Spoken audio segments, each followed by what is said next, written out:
Hey everyone! I just wanted to take a moment and talk about something very important to me personally when it comes to music. I grew up in the area of Chicago, in the suburbs, and in the United States, it's very important to understand the influence that blues music and jazz music, how they've had this huge impact, this influence, this impact on our lives. And it's not just for people who are huge fans of blues or huge fans of jazz.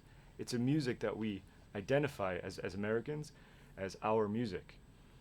And what's really interesting is that we hear it everywhere: film, TV, radio. If you're at the mall, you hear it while you're walking. And we don't realize how important it is to sometimes take a moment to realize its history. Because history would give acknowledgement to the people that created it. In the sense that if we learn about it, we discuss it, we read on this subject, we get to really discover the people that were the creators of it, the originators of it. And why is that important, and why is it me that maybe should be talking about this? Well, like I mentioned, I grew up in Chicago, and that's the home of the electric blues.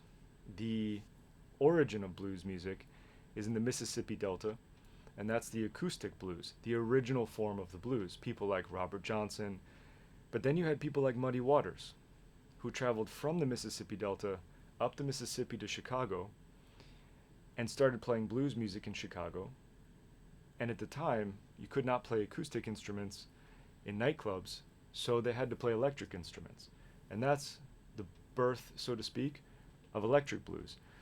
Today, when we think of the blues, that's really the form of blues that we often hear. People like B.B. King, for example, electric blues.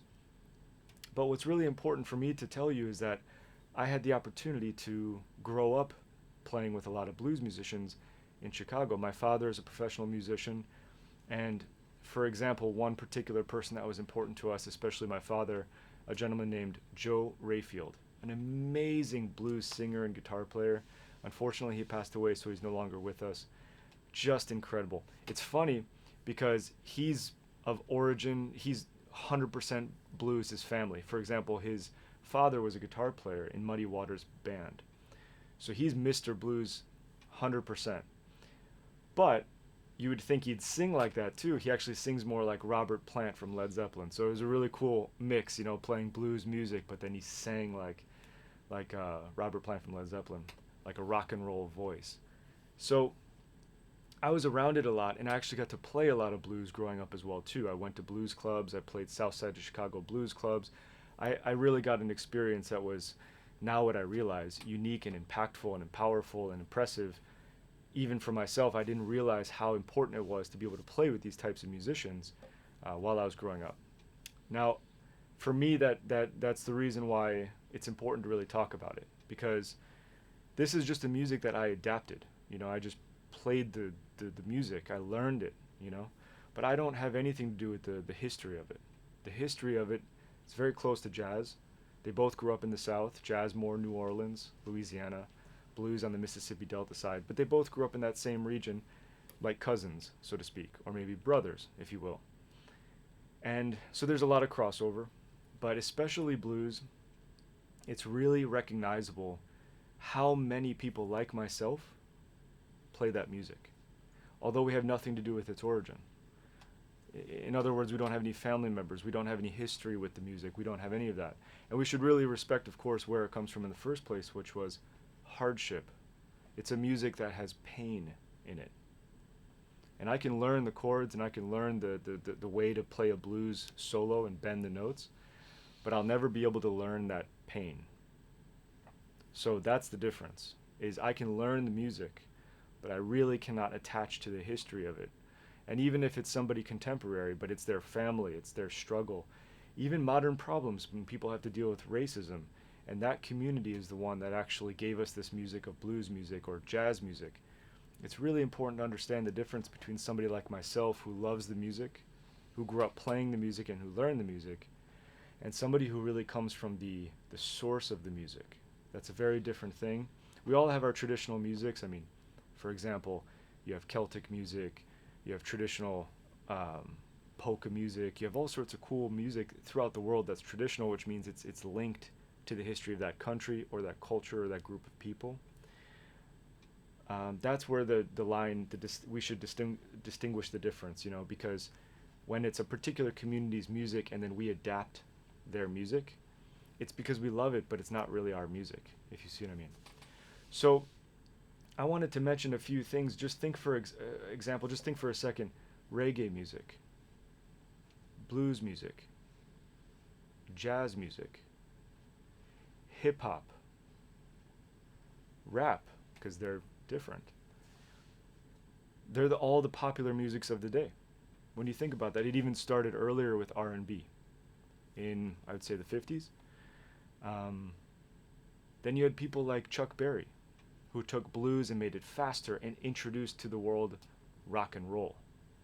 Then rock and roll, there's a huge wave of rock artists that then turned into things like heavy metal. But it all comes back to blues. Blues has roots in everything from jazz to bluegrass to rock and roll to rockabilly. Even there's mixes with country and things like that. There's links to gospel music, there's links to all sorts of things. So it really was what would be the best word for it? Beyond just the source, it continues to be the guiding point for how to make that kind of music. And most popular music in the last 100 years has been that, as opposed to, for example, classical music. So in the last 100 years, we've had jazz and blues and hip hop and R&B and rock and roll and heavy rock and then heavy metal. And then, of course, with hip hop and rap, we have every different country now having their own different style of it. It's just incredible. It's really incredible. So I want to take a moment to just really talk about that. I think it's important. And we should continue that conversation, how the source of all of that music leads back to people who have a history, and it's their music and it's their culture. And then people like me, we get to love it and adore it and adapt it. But we should always know the difference between it being their music and something that we're just appreciating. Bonjour tout le monde. Je voulais juste parler un petit peu de la musique, particulièrement aux États-Unis, mais vraiment dans le monde entier. Je parlais de la musique blues, le blues. Pourquoi? Parce que j'ai grandi à Chicago. J'ai eu de la chance de vraiment jouer avec des musiciens dans ce genre de musique. Et c'est important de distinguer entre l'histoire du blues et la culture qui a créé et lancé cette musique par rapport aux musiciens comme moi qui ont adapté la musique. Par exemple, mon père il est musicien, donc en grandissant, quand j'étais ado par exemple, j'ai joué avec des musiciens de blues à Chicago, y compris un musicien qui s'appelait, parce qu'il est mort maintenant malheureusement, mais il s'appelait Joe Rayfield. Son père était le guitariste pour Muddy Waters. Donc pour nous, le blues était très important et juste partout à Chicago. Mais c'est important pour moi de vraiment vous dire que c'est pas notre musique, si vous voyez.